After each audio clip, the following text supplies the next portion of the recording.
Welcome to the Deep Dive, where we take a stack of information and really extract the most important nuggets of knowledge and insight. We give you that shortcut to being well-informed. Glad to be here. Today, we're plunging into, well, the really complex and often contentious world of U.S. immigration policy. We're focusing specifically on the Trump administration's distinctive approach and, the broader landscape of enforcement challenges. Yeah, and we've got quite a stack today. We've assembled a comprehensive set of sources for this deep dive, everything from detailed analyses by the Heritage Foundation to, news coverage from outlets like List and Fox News. Right. So this mix should give us a pretty full spectrum of the arguments, the actions, and importantly, the real-world impact that define this period. Absolutely. Our mission today is to really unpack the legal arguments, those significant policy shifts, and the on-the-ground situations that marked, well, a really pivotal era in American immigration. So what did all of this mean for you, the American public, and the future of our borders? Okay, let's dive straight in. Let's do it. So to really grasp these changes, I think we first need to understand the fundamental principles driving them. What was the core philosophy underpinning many of the immigration policy shifts during the period we're looking at? Well, what's quite intriguing right from the start is the deep emphasis placed on the constitutional basis for immigration control. Okay. Our sources really highlight that Article 1, Section 8, Clause 4 of the U.S. Constitution explicitly grants Congress the power to establish a uniform rule of naturalization. Right, the naturalization clause. Exactly. And this power is seen as absolutely foundational to national sovereignty. The basic idea that a nation controls who enters its borders and ultimately who gets to become a citizen. It's presented as a core tenet of self-governance. So if I'm following this correctly, the argument from this perspective was that prior administrations, maybe particularly the Obama administration, had sort of deviated from enforcing immigration law as written, with policies that critics were calling extra-constitutional. Is that the idea? That's definitely a key part of the argument presented in the sources, yes. The Trump administration aimed to explicitly roll back those policies. Right. And as some sources describe it, bring about a, quote, tectonic shift in how new immigrants would be chosen, directly seeking to enforce immigration law as enacted by Congress. And that led to court battles, I imagine. Oh, absolutely. Numerous court challenges. But what's particularly notable is that the administration actually won many of these cases. Interesting. Why? Largely because their actions were ultimately deemed by the courts to be following existing law and, importantly, exercising appropriate executive discretion. So this wasn't just seen as a minor policy tweak. It represented a really fundamental reevaluation of who America invites in, moving from a system often described as reactive to one aiming for, let's say, proactive selection based on perceived national priorities. Okay, that brings us squarely to this idea of the rule of law. Yeah. How was that concept, central to these policy discussions? Well, this raises a really important question. What did rule of law truly signify in this specific context? Yeah. It's defined fundamentally as the equal application of democratically enacted laws to all people. Pretty straightforward definition. Okay. But critics of prior approaches argued that what was often termed prosecutorial discretion, Which means? basically the executive branch's power to choose how strictly to enforce laws, or maybe even not to enforce them at all in certain cases, Got it. or policies described as humanely enforced, actually undermine this core principle of the rule of law. How so? Well, they contended that such an approach led to what some of the sources we looked at called lawlessness, Right. which, in their view, only encouraged more illegal immigration. The core argument was that ignoring laws passed by Congress, based solely on an administration's preference, well, that's more akin to arbitrary rule rather than adherence to a constitutional republic. So it transforms a bureaucratic idea into something more fundamental about governance. Exactly. It's a powerful argument that frames immigration control as a core tenet of national identity and control, and it really impacts how immigration is viewed across the political spectrum. So as the administration sharpened its focus on sovereignty and the rule of law, the most visible battleground became the border itself, particularly the debate around physical barriers, the wall. But what's often surprising, maybe, is that building a border wall wasn't exactly a brand new or universally controversial idea initially. You're absolutely right. That's a key point in some of the sources. They reveal Congress passed the Secure Fence Act way back in 2006. Yes, that's okay. Yeah, authorizing and partially funding over 700 miles of border fence. And interestingly, it wasn't just a Republican initiative. Even prominent Democrats at the time, Barack Obama, Hillary Clinton, Chuck Schumer, Dianne Feinstein, they all voted for it. Huh. I didn't realize that. Yeah, and even earlier, a decade prior, the Illegal Immigration Reform and Immigrant Responsibility Act of 1996 IRA that also directed the executive to construct border infrastructure. It even authorized the Attorney General and later the DHS Secretary to waive environmental laws for expeditious construction. Wow. Waive environmental laws. For expeditious construction, yes. So the legislative groundwork for a wall, or at least significant fencing, was clearly there, even if its implementation became highly politicized later on. Indeed. And that funding became a huge sticking point during the Trump presidency, right? When Congress refused the funds. Exactly. President Trump declared a national emergency, redirected funds. Which led to a flurry of lawsuits. I remember that from groups like the Sierra Club, even the U.S. House. That's right. But beyond the wall itself, what other major policies aimed at border security were implemented during this time? Well, looking at the bigger picture, the administration also specifically targeted policies they saw as pull factors for illegal immigration. Okay, like what? A prime example was the policy often called catch and release. Ah, yes. This system often resulted in individuals without legal status, including many claiming asylum, being released into the U.S. while their cases were processed, which could take years. Right, due to the backlogs. Precisely. And the numbers for family unit apprehensions and asylum claims just soared. Sources we looked at indicate that only about 20% of asylum claims were actually found to be valid between 2017 and early 2020. Only 20%. Yeah, which proponents argued clearly slowed down legitimate claims and created these huge backlogs we mentioned. It suggests a system under immense strain. Where the promise of release might act as an unintended incentive. That was the argument, yes, for potentially non-meritorious claims. So that's a staggering statistic, only 20% valid. How did they attempt to address that specific catch and release issue? Well, to combat this, they implemented the Migrant Protection Protocols, or MPP. Better known as Remain in Mexico. Exactly. The Remain in Mexico policy rolled out in 2019. This allowed non-Mexican nationals arriving by land from Mexico to be returned to Mexico to wait while their asylum claims were evaluated.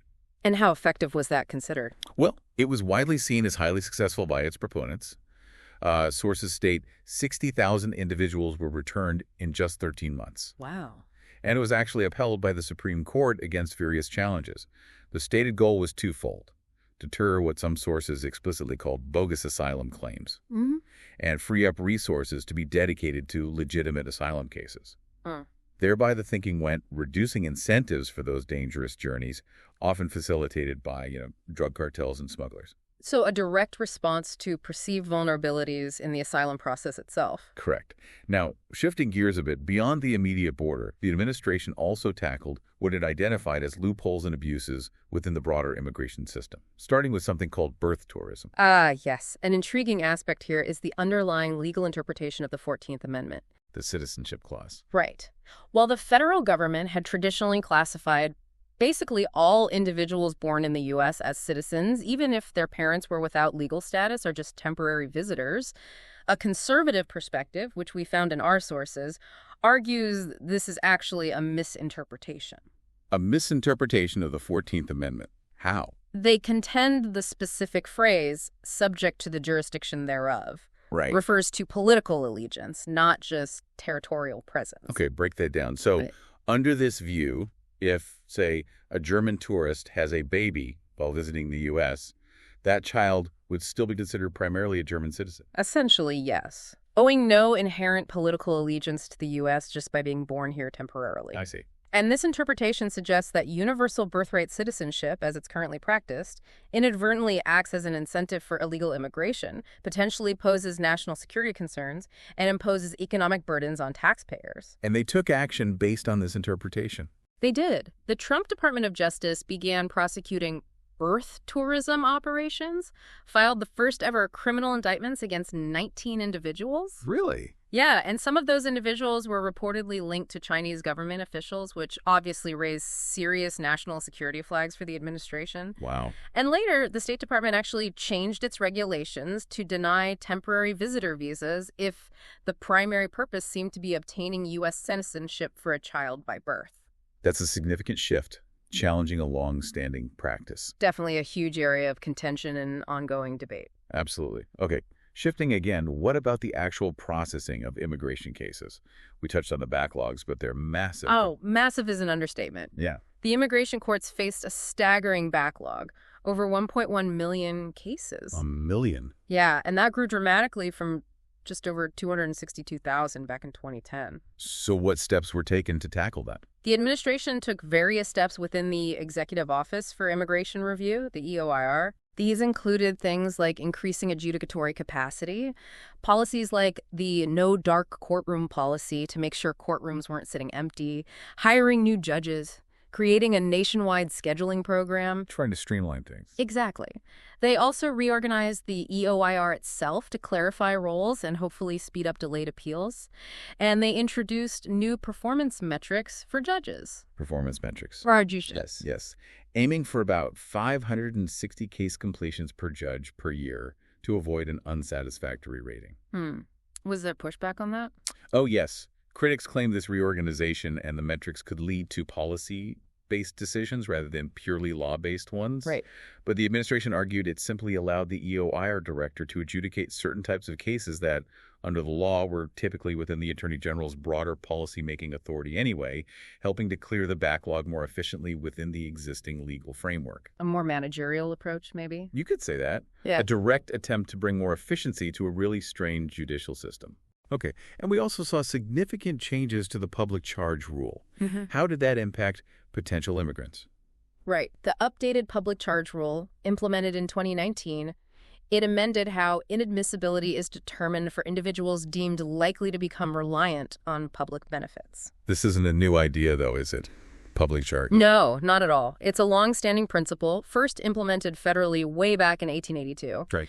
But the updated rule expanded it to reflect today's much broader system of government benefits, including non-cash assistance like food stamps or housing aid, beyond just traditional cash welfare. And the justification for that expansion. The core argument was to prevent potential damage to the economy, avoid increased public debt, and ensure that public benefits don't act as an incentive for immigration. So reinforcing self-sufficiency. Exactly. It essentially reinforces the policy idea that individuals seeking to immigrate should not depend on public resources to meet their needs, but rather rely on their own capabilities. Were there exceptions? Yes. Importantly, there were exceptions.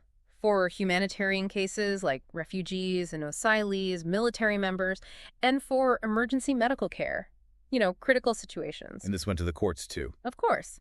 The Supreme Court actually allowed its implementation while the litigation continued, which highlights the legal complexities involved even with these long-standing principles when they're updated. Right. This all brings us to a persistent point of friction, that dynamic between federal and local authorities, especially regarding so-called sanctuary jurisdictions. We saw headlines, I remember, about federal agents conducting operations in places like Los Angeles, leading to direct clashes with city officials. Yes, and what's particularly striking here is the fundamental disagreement over federal immigration law enforcement. How so? Well, federal law explicitly prohibits state and local governments from restricting the voluntary exchange of immigration information with federal officers. Okay, prohibits restricting voluntary exchange. Right. But despite this, sources indicate that many sanctuary jurisdictions often refuse to cooperate with federal enforcement, sometimes even actively obstructing it. Like declining detainers. Exactly. Frequently declining to honor detainer warrants issued by DHS for individuals who are arrested locally on other charges. This represents a direct challenge to the idea of federal preeminence in immigration matters. And we saw very public examples. Los Angeles Mayor Karen Bass called federal operations in MacArthur Park unacceptable and inhumane, especially happening near a summer camp.